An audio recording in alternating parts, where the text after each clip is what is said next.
क्या आपने कभी सोचा है कि दुनिया की सबसे ऊंची पर्वत चोटियों पर चढ़ने वाले लोग माउंट एवरेस्ट तक पहुंच सकते हैं, पर आज तक कोई भी कैलाश पर्वत के शिखर तक क्यों नहीं पहुंच सका? क्या यह सिर्फ एक धार्मिक विश्वास है, या फिर कोई अदृश्य शक्ति कैलाश को सुरक्षित रखती है? क्या यह सच में भगवान शिव का निवास स्थान है, या फिर यह कोई ऐसा स्थान है जहां समय और भौतिक दुनिया के नियम अलग ही तरीके से काम करते हैं? आज हम आपको बताएंगे कैलाश पर्वत से जुड़े कुछ ऐसे रहस्यों के बारे में जो विज्ञान को भी चुनौती देते हैं। साल 1856 में ब्रिटिश पर्वतारोही कर्नल विल्सन ने कैलाश पर्वत की चोटी पर चढ़ने की कोशिश की।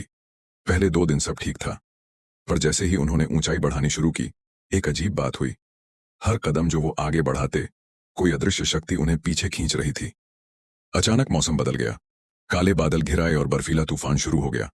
फिर उन्होंने देखा एक रहस्यमयी आकृति, सफेद रोशनी में चमकता एक साधु, जिसने हाथ उठाकर उन्हें रुकने का संकेत दिया। डरे हुए कर्नल विल्सन ने उसी समय चढ़ाई छोड़ दी और वापस लौट गए। उन्होंने अपनी डायरी में लिखा, यह कोई साधारण पर्वत नहीं, यह देवताओं की भूमि है। रूस के वैज्ञानिकों ने कैलाश पर्वत के आसपास एक अजीब घटना रिकॉर्ड की है। जो यात्री कैलाश की परिक्रमा करते हैं, वे कहते हैं कि वहां समय अलग तरीके से चलता है।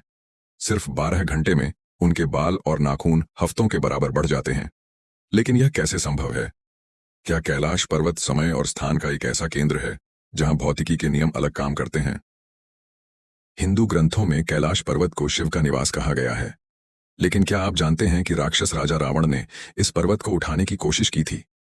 रावण ने भगवान शिव से मिलने की जिद की, लेकिन जब उसे प्रवेश नहीं मिला तो उसने अपने 20 हाथों से पूरा पर्वत हिलाने की कोशिश की, परंतु भगवान शिव ने अपने सिर, एक पैर के अंगूठे से पर्वत को दबा दिया और रावण वहीं फंस गया। हजारों सालों तक इस कथा को सुनाया जाता रहा है, पर सवाल यह है, क्या यह सिर्फ एक कहानी है, या वाकई कैलाश में ऐसी कोई शक्ति मौजूद है जो इसे अचल बनाए रखती है?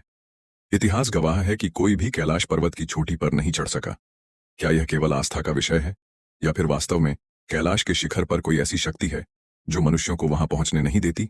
हिंदू, बौद्ध, जैन और बौद्ध धर्म सभी इसे ब्रह्मांड का केंद्र मानते हैं, पर क्या ये सिर्फ धार्मिक मान्यताएं हैं, या फिर कैलाश पर्वत के भीतर कोई अलौकिक रहस्य छिपा हुआ है?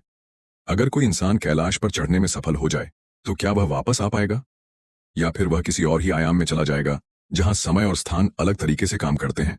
आप क्या सोचते हैं? क्या कैलाश पर्वत सिर्फ एक पवित्र स्थल है, या वाकई यह एक रहस्यमयी शक्ति का केंद्र है?